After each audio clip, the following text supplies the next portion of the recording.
Someone You Should Know. A program about people you know and even more that you don't. Hosted by Stuart Sachs, veteran, husband, father, and grandfather. Now, here's your host, Stuart Sachs. Well, I welcome you to another edition of Someone You Should Know. Glad to have you with us again. And I am actually thrilled because we are growing like a weed in a couple of ways. Our listenership is up. Thank you very much to Mark Warner at KVGI Media and all for promoting the show. Also to our sponsor, Christine Dean of DFWNetworkingDiva.com, who can help you with your websites and help you grow your business in so many different ways. You can give her a call. She'll be more than happy to answer any of your questions. And as I always say, go to her website and you can sign up for a free consultation and just pick her brain as to how she might be able to help your business grow. And I'm very, very proud to welcome, and we'll start getting it on the screen in the next week or so, but Irving Chung is a new sponsor of our show. He is a franchise consultant. If you have always wanted to be your own boss, and said, you know what, I think I'd like to invest in a franchise. It doesn't take millions of dollars. It doesn't even take thousands of dollars necessarily. You can get into franchising for whatever level you are comfortable, but you can call Irving Chung and you can go to his website at bigconsideration.com. You'll hear more about Irving Chung in future shows. Great guy, very, very knowledgeable. Well, this is Someone You Should Know. And right at the offset, I want to say that my guest today is a financial professional. Now, right away you say, oh, another banker, another insurance guy, whatever. But I'll tell you, if you have to be involved in any of those areas and have questions, you want to have somebody that knows far more than you ever could learn. And so you need a guy like Andy Brooks, who is my guest today. And welcome, Andy. Glad to have you on the show. Thank you, Stuart. I'm tickled to be here. Thank you for inviting me today. I have always been fascinated every time I have spoken to you or interacted with you, because as we grow and we get older, we think that we can Google things, we think we can read things, and we become very knowledgeable. And then all of a sudden you realize that maybe you only hit 10 or 20% of the issue. So it's always good to talk to somebody that knows a lot more than we do, and you have a passion for it. You've been helping people in the financial world for many years in a lot of different ways. Where did that passion come from? Okay, so it's silly. When I was a teenager, my grandfather gave all the cousins a couple $1,000, and I promptly put that into a certificate of deposit, making 17% back in the day. I thought, wow, well, this is easy to do. And that started me on the trail. I wish I had those days back sometimes, but yeah, that's what started it. And in whatever career I've been involved in, helping people has always been very successful for me. And I love doing that. It's giving back. Now, you are Texas born and raised, correct? Yeah, born in Dallas, local kid. I'm here in Allen, but yeah, I grew up in Dallas for a couple of years, and then we moved to Sherman. Dad got transferred, and I guess I spent my first years of elementary school in Sherman, and then back to Dallas, and kind of grew up there. Went to W.T. White High School, and saw the city just change over time. Boy, back then, it was a 2-day drive to Sherman from Dallas. Wasn't it? Yeah, we got in the covered wagon and we'd go up there. So, yeah. There was lots of land in between Sherman and Dallas. Okay, so if you can think where the Venta Hood, if they're still there, the Venta Hood people in Richardson, those were the last city lights coming north out of Dallas. Then there was one light at Campbell and Central with the sign pointing to the A&M Extension service. That was it. And you mentioned the expressway there. Was there an expressway that went north? Did 75 go all the way north to Sherman and beyond? Oh, sure. Yeah, absolutely. It did. Yeah. Because I mean, I've been here 8 years, and I'm absolutely blown away at what has developed just from the Frisco area where I moved. Now going north past Sherman, I mean, it was always all farmland, and now it's development after development. Well, yeah, I was in scouting, and we'd go spend weekends camping in Addison, roughly at the Tollway and Frankfurt. Yeah, yeah. 635 was like the northern border. Well, exactly. And then, of course, in my parents' day, I guess maybe the northern border was Northwest Highway. It continued to expand from there. The tollway, I remember when the tollway opened, and we used to try to run the toll plaza downtown by throwing pennies in the basket to see if you could beat the light before they counted all the pennies, just for fun. But yeah, that ended at Forest Lane. And then they got wise and said, maybe we'll put some cameras in here and take pictures of those people dropping pennies instead of the hard stuff. Exactly. But you mentioned earlier, what were some of the things that you got involved in as you were growing up in grade school and in high school? Were you into sports or at all? Yeah, I tried sports. I mean, I'm kind of a big guy. I like the word tried. Me too. Well, I didn't find out till later years in high school. My mother told the football coach, don't try to recruit Andy, which just absolutely floored me. But I was on the swim team at W.T. White, which was interesting because there were just two of us on the team, and we were coached by a coach at another school. But yeah, I actually got a letter. I found out when I graduated, I got a letter for my activity in swimming. But yeah, not really sports. I did stagecraft. I did theater. I loved the theater. Talk about opening doors or closing windows, and the path of your life could have been different. I loved the production side of stagecraft. Just never went after it after high school. Now, were you on the acting side or the backstage? Backstage. It was all backstage. I did lighting. I did design. I was a stage manager. I did all that kind of stuff and just loved doing it. Acting. I stand in front of people all the time, and I've had to learn how to talk to folks, to public groups. But back then in high school, that was not what I wanted to do, talk to people. And I did enjoy the acting part of it, but I never wanted a leading role because I never had the capacity to memorize that much dialogue. So give me either a non-speaking part or, where I have to open the door and introduce somebody that's coming in. That I could handle. And I could also handle sitting backstage until it was time to go on. Well, there you go. Yeah, Oklahoma, you'd be cowhand number 4. Right, right. That's funny. Now, you mentioned scouting a little earlier. How far did you get into scouting? So, fortunately, my dad, early on, my dad got involved just to kind of encourage me because he hadn't done a whole lot in scouting, but he saw that I was really enjoyed it and loved to go camping. We did camping with the family, and I was in a pretty active scout troop, and we always went camping every month except for a couple months during the winter and during summer. So I really enjoyed that and took the whole program all the way up through Eagle Scout. But I owe my encouragement to my dad for saying, hey, go do it if it's fun, and my mother for sewing all the patches on my uniform.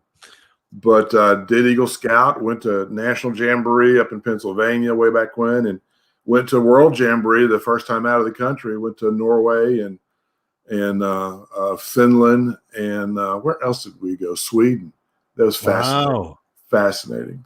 That's on my bucket list. The Scandinavian countries. They're beautiful. They're Just beautiful. it's supposed to be beautiful territory. And so, was there something through scouting or something that led you on your path to college and your studies? I wish I could say that there was. No, because I when I graduated high school, I tried to get into the University of Texas and in Austin, and actually had my dorm reservation, but they said, "No, we don't think you've got it to enter into the university," which kind of surprised me. But then I guess the day I took my SATs, I had the flu, so it was a low score. But I went to Stephen F. Austin in Nacogdoches, and really candidly did not understand why I was in college. Didn't figure that out till mom and dad said, "You like college so much, you pay for it." And so I started to pay for it, got a job, and there in Nacogdoches. And I was on the 6.5 year plan. Yes. When I finished up all my courses at the end of the first summer term on a Friday, and then literally on the weekend, I moved from Nacogdoches back to Dallas and then to Houston because I had a job waiting for me in Houston. And evidently I had graduated with a 1.9 GPA. And in Texas, you can't get a degree at 1.9. You got to have that 2.0. And this was in a time kind of like now, a little bit of a recession was going on. It was hard trying to get a job back in the early 80s, but I had it. So I convinced a couple of instructors to change some grades, and I left my undergraduate career with a 2.0001. So I'll take that. So in other words, you learned negotiating in college. I did. I think I did. I had way too much silly fun. The school was traditionally a teacher's college, so I was having dates every weekend, and it was just a fun experience. Still don't know why. I do know why I was there, because in later years, I actually had a chance to go back for a graduate degree, and I studied adult learning and information structures and information design for adult learning. And part of that was understanding the brain and how adults learn. And there are many things I was able to go, yeah, I felt like that. Yeah. Probably the easiest thing to say is I just wasn't stimulated. I didn't understand why I was there, so I didn't perform. In my major, I did quite well. But in, other classes, it was boring. I was bored. And your major was what? So major back then was I wanted to be a photography major. But I realized there were a lot of really good photographers out there who were saying you want fries with that. So I flip-flopped and got a marketing degree. And of course, coming out with a marketing degree back in the early 80s, people would say, you're a salesperson. No, I'm a marketer. That's right. You're a salesperson. So that's how I got involved in sales early on, and have been a salesperson, or at least that mentality, one way or another, all my career.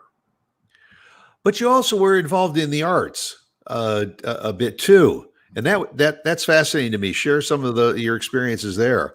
So yeah, I loved photography, and if I ever won the lottery, I was going to get a 4x5 view camera and go to the mountains and do nothing but pictures.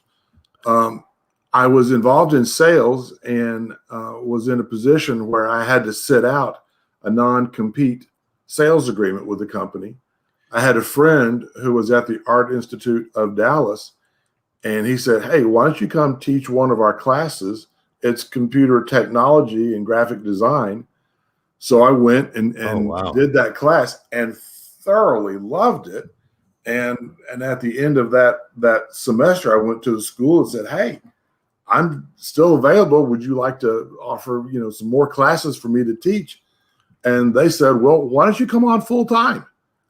So 14, 15 years later, I'm at the Art Institute of Dallas.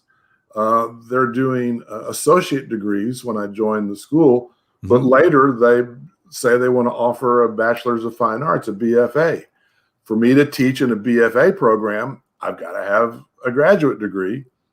So they paid for my graduate degree In fact, I entered grad school on suspension because remember, I had a 2.0001 GPA in my undergrad, and I didn't have the courage to ask the grad school registrar if I was off a suspension until about a year and a half into the program. And they said, well, yeah, you got a 4.0. You're doing fine. Don't worry about it. So you were still a negotiator. I was still a negotiator. And Stuart, I did that with my students. I felt responsible. We talked about being in education, learner-centered. That is focusing on the student, on the learner, and making sure that the material is delivered in a way that the learner can understand, can comprehend, can learn. And we all learn in a combination of different ways. So I looked at it as my responsibility to deliver the content of my course to my students in a way that they understood. In essence, I was trying to sell my course to them. I was looking for eager buyers of my content. And I kept trying to do whatever I could do to present the information in the best way for people to learn. And, Shazam, it worked out. It worked out very well. Well, learning is one thing, and retaining is another too, because Sure. you can learn things and then for a short term and then forget all about it. But retaining that information for present and future use is what true learning is all about. Yeah, and no, I don't think anyone truly should stop or thinks they stop learning. I try to learn something new every day, all the time, to stimulate my brain, but also just to help people to have more in my arsenal of stuff to be available to help. And in so many areas now, learning doesn't stop. You mentioned teaching. Most teachers have to continue to do continuing education in order to keep current. You mentioned the insurance industry. That is true. The legal industry, it's a constant upgrade, and so we always need to keep learning. Yeah, things, you would think something like insurance, pretty straightforward. And yeah, to me it is. But yeah, it continues to change and evolve. There are new products, nuances of products, different uses of products. And yeah, as part of my license with the state of Texas, I do continuing education during my license period. In fact, I just completed 32 hours of that to renew my license. So yeah, you've got to, what is it? If you're sitting stable, you're not gaining, you're not growing anything. You're just sitting there. Yeah, no, that's not for me. Well, and where I met you originally was through a program that we both are, very much in love with, and That's right. is the SAIL program at Collin College, which stands for Seniors Active in Learning. And it's a good example of what we've been talking about so far, is that seniors very often have such a thirst to continue learning and sharing their opinions. And the program through Collin College there's literally hundreds of classes that are available to senior citizens, and they just love going to the schools. And whether it's a cottage industry type of a class, in my case, I led a couple of discussion type groups. You are still active in sharing information with seniors and others regarding benefits, insurance benefits, Medicare benefits. And that's where I first really met you. Was my wife and I attended your Medicare class, and honest to goodness, my jaw was on the floor most of that class, because you just heard things that you said, I didn't know that. And yeah, and that goes back to my years at the Art Institute, being an instructor there. I had to be careful because my students would complain. My class lectures were like drinking out of a fire hydrant. It just all of a sudden comes. And here in the Medicare class at the sale group, I love doing that.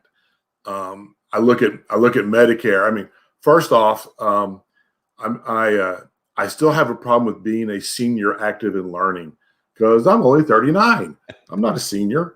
But yeah, I guess I am prematurely gray, right? Thank you. Exactly. But I look at Medicare and it makes sense to me. But so many of my friends and people that I talk with, they look at this and they go, this might as well be written in Klingon. And I understand that. And I always tell people, if you want to understand Medicare, think like Congress. They're the guys that came up with it. If you can think like a congressperson, then yep, you can understand Medicare, Part A, Part B, Part C, Part D. I love sharing that information. I love seeing the light turn on when people are looking at the material and they go, oh, I get it. That makes sense. I enjoy that because I've done something, hopefully, or I've helped enhance their day with some little piece of interaction. I love doing that. But yeah, Medicare can be silly, and I guess I have a grasp of it, as others do as well. Yeah, and there are so many plans. And when you read about it, it's easy to say, oh, I think that's the right plan for me. But there's lots of questions that you have to ask yourself, and you don't know what those questions are if you haven't taken Andy's class to know what those questions are. Case in point, I think every class that I went to, the hands went up about costs. Well, can I afford Medicare? The simple answer is yes. Because if you're 65 or older, you're entitled to it. Absolutely. Absolutely. I want you to share a little bit with the audience is, okay, I turned 65. How do I know what Medicare plan is right for me, and can I afford it? Yeah. So when you hit 65, and I will also say, if you have disabilities through Social Security, you are eligible for under 65 for Medicare, but typically we think Medicare starts at 65. And even at 65, if you're still employed, as a lot of us are, you may not necessarily have to get into Medicare. So there are situations for that. But let's go ahead and assume you're turning 65. Happy birthday. You're not working. What do I do? Okay. So a reference point is when you're working for an employer, you've got family, you've got group coverage typically. So the coverage you have is for us, you, your spouse, the kids, us. Medicare is different. If you're married, then your Medicare is one thing, your spouse's Medicare is another, and they don't necessarily touch. Although some companies provide discounts if the two of you have same plan, same company, but that varies. But deciding which way to go, should you just have original Medicare, which is just Part A and B?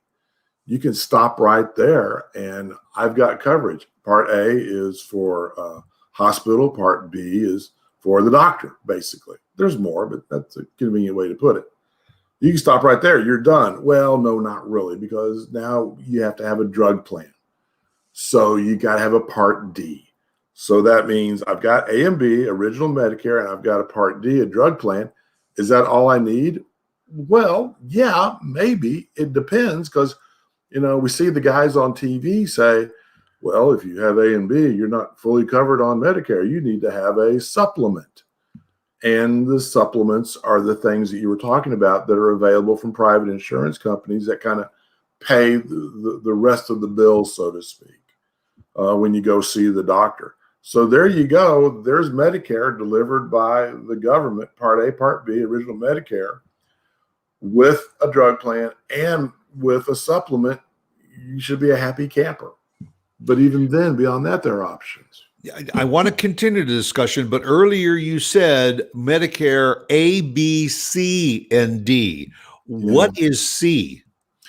So if we can say that, if we can, the analogy I like to use is here's a river, and the river is just going wherever the river goes. On one side is a road, on the other side is another road. Both roads are going to take you down the river to the same place, basically. Well, the left side of the bank is Medicare A and B. That's going to be Medicare, and it's up to the government, the CMS. The government is responsible for that A and B. Well, the other side of the river on the right bank is Part C, Medicare Advantage, and that is delivered by an insurance company, a private insurance company. This insurance company has a contract with the government to provide Medicare in their network. So think of any major insurance company that you've ever had before, or you see driving around, you see their names on the buildings. These people provide Part C private insurance that is handled and delivered through their network of doctors, their network of hospitals, their network of specialists, and typically their network of drugstores, because prescription drugs are oftentimes included in Part C Medicare Advantage. So that means Part C is a combination of Part C and Part D. Yeah, it can be. Again, it depends on your situation. But yeah, so two sides of the stream. The government provides it, or a private company provides your Medicare under the auspices and oversight of the government. So what are the qualifications? Or let me say it backwards.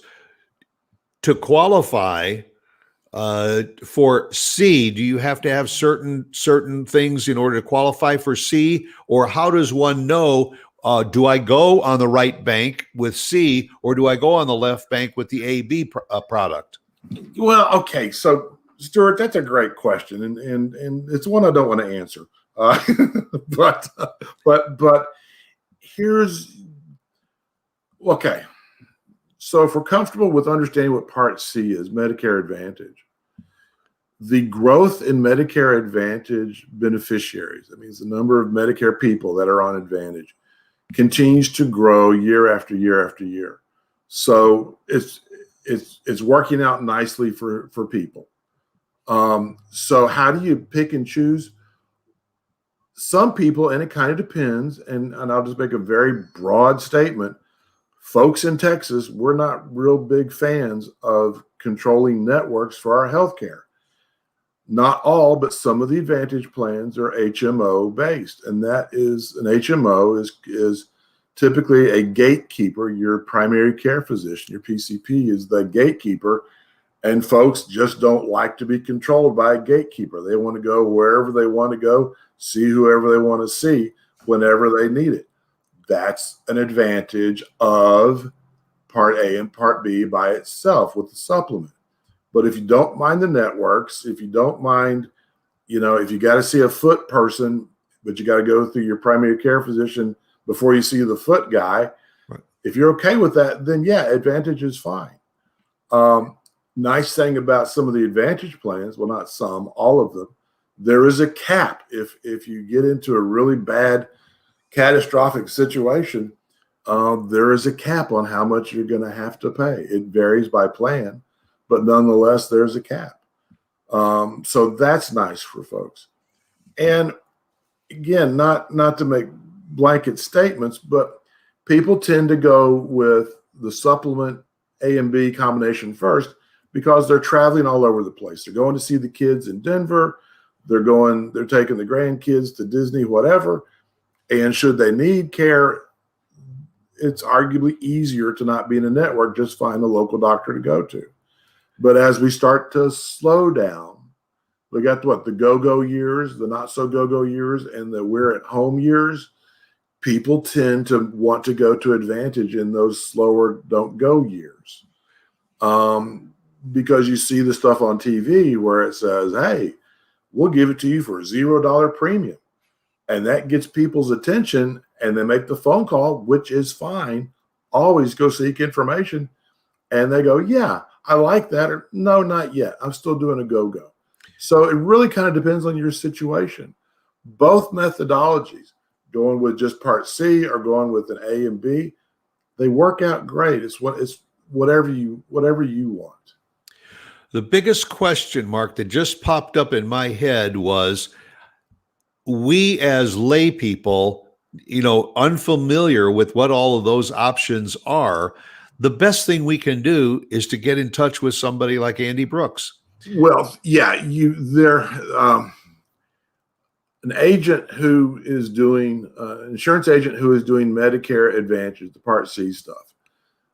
These are people who have gone through training, have gone through extra continuing education hours, have done more work on their insurance license because it's required, have gone through training from the insurance companies. So yeah, these are people who are hopefully well-trained, knowledgeable, and can provide advice.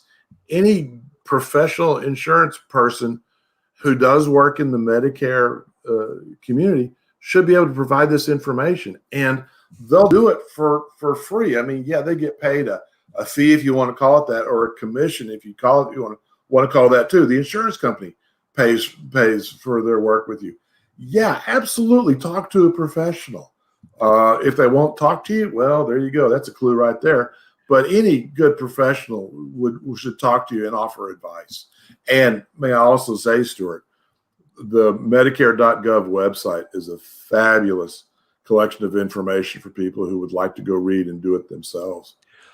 Yeah, and that's probably a first step, is to go into the Medicare.gov, start reading about it, and when you start scratching your head and when you start coming up with the questions about which way to go, then get in touch with Andy. We'll put it up on the screen, your phone number and email address, that people can reach out to you if they have questions, because it's always good, even if you think what way you want to go, get a second opinion from a professional.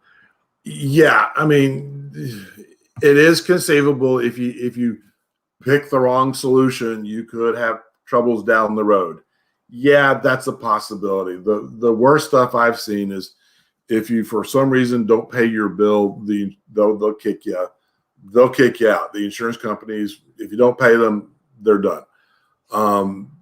But yeah, other than that, it's kind of hard to get kicked out of the system. But I think it's important when you go in to go eyes wide open, understand what your choices are, because there are, I think, some limitations down the road if you haven't made proper decisions. If someone does get involved in an Advantage program, is that a program that when you sign up for it, you're locked into that for a year? So maybe, and again, I mean, I'm sorry, it's government health care. It's one of these things. If you can do that, it's government health care. So they're all different types of rules. So yeah, if you're in an Advantage plan and for whatever reason that Advantage plan leaves your area or leaves your county, well then yeah, you get to change. If you're in an Advantage plan and you don't like it, you're not happy with it, then yeah, you probably have to keep that through the end of the year, October 15th through December 7 every year. It's when you can make a change that will be effective the next January 1st. So you've got that. And if you walk into January 1st of a year with a Medicare Advantage plan and you go, man, what was I thinking? I didn't want that plan. I wanted that plan. Well, you've got 3 months to change to March 31. So yeah, depending on where you are in the time frame of the year, you can or cannot make changes. But typically, once you got it for the year. However, am I correct that if you get involved in the Medicare AB plan, you can pick that supplement, of which there are many. There's a lot of them. Yeah. There are two. And so you say, okay, supplement, A or B or whatever. Gee, that's only $40 a month. That why is supplement L over here $440 a month? And there's everything in between. And I believe that they do go A, B, C, D, E, F, G, and all have different out of pocket expenses, maximums. How does one determine what's right for them? Do you look at your medical history first and say, I have some pre-existing conditions and I want to best cover myself based on those conditions that I have? Okay, so I warned you, it's government health care. So yeah, you've got Part A, Part B, Part C, Part D, and then you've got plans A, B, C, D, the plethora of again, the alphabet. When you're turning 65, it really kind of doesn't matter unless you've got renal failure or Lou Gehrig's disease, and then there are some alternatives there. If you can, stumble into the insurance company, metaphorically speaking, with no matter what you got, they'll accept you. You have a guaranteed enrollment at age 65, or again, if you're working first time in, there are modifications to this. But basically, yeah, you get guaranteed acceptance. You're an American citizen. This is a program designed for American citizens. Yeah, you can come in. It didn't really kind of matter what your health background is. You can't be denied. Now, if you have original Medicare and you've got a supplement, and let's say you're age 68 and you're not happy with the supplement for whatever reason, you can apply to maybe the same company or to a different company, and chances are pretty good they're going to do something called underwrite you. They'll look at you medically. They'll ask you some medical questions. They'll ask, do you smoke? What's going on? They'll pull a pharmacy list on you, and they'll look at you and they'll go, okay, yeah, we'll take you, and here's the rate, your premium. Or they might say, no, we're going to pass because you fail our underwriting criteria. Each company is a little bit different. Some people, if you're not happy with one plan, you'll go to another plan. That's a phone call to customer service. Other people, yeah, fill out the paperwork. We'll take a look at you. So that's one of the things that I tell my clients is, well, can we look to the future and see what may happen to you based on current conditions and current pricing? Because some people can't really afford the $100 a month, but can do the $44 a month. And chances are, if you're looking at the $44 a month or whatever that number is, it's not that it's less benefit, it's that you're responsible for more of the cost. Yeah, you accept more of the risk side. You accept more of the risk. Now, it's insurance. Having said that, am I correct that if I have the $44 a month plan and I go to the doctor and the doctor is saying, you got a little bit of a heart arrhythmic, you may be a candidate for a bypass or a stent or whatever. You have the option. Am I correct that if I know that maybe 6 months or so down the way I'm going to have that option, that operation, I can change the plan and I can go from that $44 a month plan to maybe that $144 or $244 a month plan that will now provide more of the coverage side for me when I have that procedure. Am I correct? Yeah, no. Yes, to a degree. You're treading on thin ice, possibly. Oh, okay. Because it kind of depends on where you are. Because one of the questions that insurance companies love to ask is, so have you been diagnosed with something and been told to go take care of it and you haven't done it yet? That's the kind of things that yeah, because you're playing with the house's money then. Okay. So yeah. But if you become, the doctor says, I'm going to put you on high blood pressure medication and all, because this is starting to develop. As you start to develop things like that, or diabetes, that may be the time that you say, I want to upgrade my program a little so that I'm better covered. Okay, so you've asked a specific question, and here comes the specific answer. No, that's not really an issue because what you're talking about, your examples are drug plan issues. That's part D. Oh, okay. And there's a Right. and there's a Okay. and there's a flat fee now for diabetics who are on insulin, which is nice. But yeah, you're kind of talking about that. But ultimately, you're saying, hey, I've got I hate to say this, the cheapy plan at 44. Can I flip flop and go to the $100 plan? Is it any more benefits? No, it's essentially the same benefits. It's just what is your out of pocket cost. And if you have been properly counseled, if you've done your proper research, if you're going to take the lower 44, we're saying $44, whatever it is, plan, then this is where you jump in with your eyes wide open and you go, okay, I am potentially exposed to this much more money that I need to be prepared to dole out. And of course, insurance companies have a plan for that. There are indemnity plans. You can buy an insurance plan to cover your insurance plan should you go to the hospital. So yeah, it's an interesting world. Well, Andy Brooks, the email address is andy@andersonbbrooks.com. And you can get in touch with Andy. It's right there on the screen. Leave it there for a minute mark because, folks, I guarantee that it could save your life and certainly save your financial life because it all costs money. And if you got the money and you want to just go for the Cadillac, fine. But if you're dealing on a Ford budget and you want the Cadillac service, you need somebody like Andy to say, "Can I do it?" You know, within my means. I'm on Social Security. I'm on a set income, so I can't have that top drawer plan. What can I do so that I'm well covered and I can take care of myself? I can take care of my family, because we all, when we were younger, thought, oh, 65, man, that is so old. I don't want to ever see 65.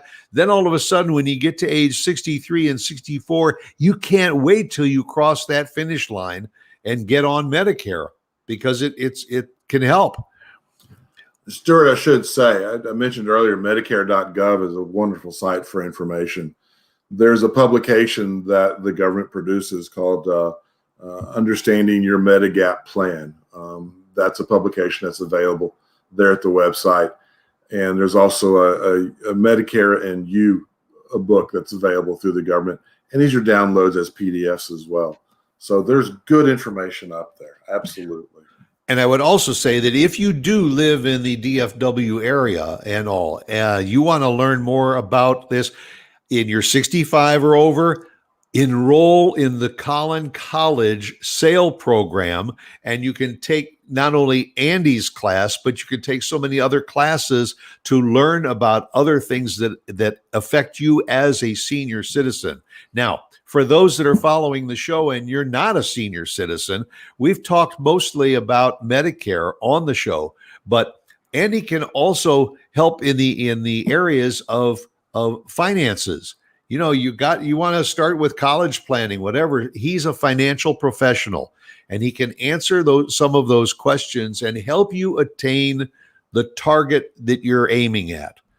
I think that's a fair way to say it. And again, the number, the email address is on the screen, and it's valuable information at zero cost to talk about it. No cost, no obligation. It's I'll talk to anybody. Yeah, what could be? Obviously, I'm talking to you, Stuart. That's right. Yes. So sometimes you have to raise the bar a little bit. Right now, the bar is a little bit low. But I so much enjoyed having you on the show, and thank you very, very much for taking the time and sharing what you do so that other people can make their lives a little bit easier too. Stuart, what a wonderful opportunity. And I love chatting with you. It's a lot of fun, and I love your show, and you're doing a wonderful service as well, sir. So I thank you for that. Well, And folks, again, the numbers are on the screen. The email address is on the screen. Go to Medicare.gov. But if you've got other financial questions, call Andy. He'll either say to you, I can help you with that, or I can't help you with that. But maybe you need to go in this direction. And that's always that's always the upside, is to talk to somebody that knows what they're doing. Ty Foley just popped in and says, hey, I get that. So again, Andy, thank you very, very much. I appreciate you being with me this morning. And we may have to do this again, because every year the rules and regulations kind of change, and you're right on top of it, and you know what's happening. Love to do that. Love to do that, Stuart. Thank you. All right. And thank you again for what you do with the sale program. And also thanks everybody for watching another episode of Someone You Should Know. I thank Christine Dean for her sponsorship. Also Irving Chung for his sponsorship. We'll see you again right here again, same time next week. Go out and be yourself, because everyone else is taken. Bye.